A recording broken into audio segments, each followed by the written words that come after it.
নমস্কাৰ, আপোনালোক সকলোকে মোৰ ইউটিউব চেনেললৈ স্বাগতম জনাইছোঁ।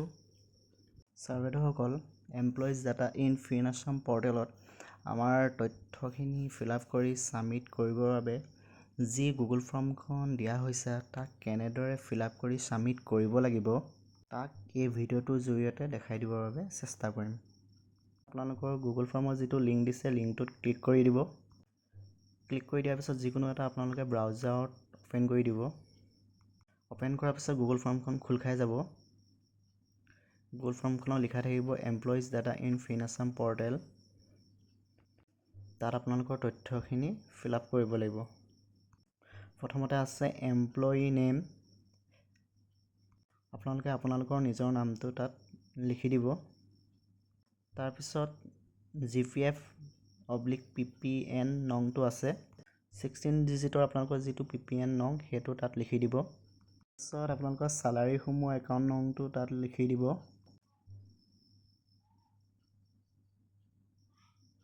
তাৰপিছত আপোনালোকে সেই একাউণ্ট নম্বৰটো যোনটো বেংকৰ হয় সেই বেংকটোৰ নামটো লিখিব।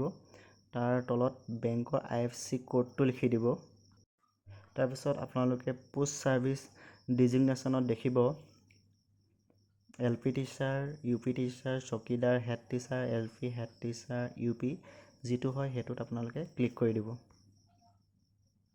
তাৰপিছত ডেট অফ বাৰ্থটো যি হয় আপোনালোকৰ সেইটো লিখি দিব।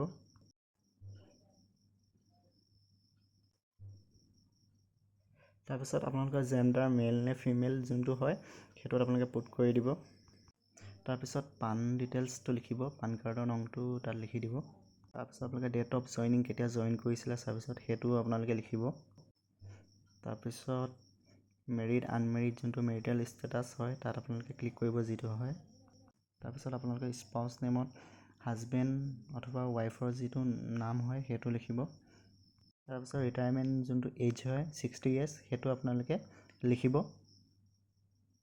সকলোখিনি পুট কৰাৰ পিছত ছাবমিট অপশ্যনটো ক্লিক কৰি দিব।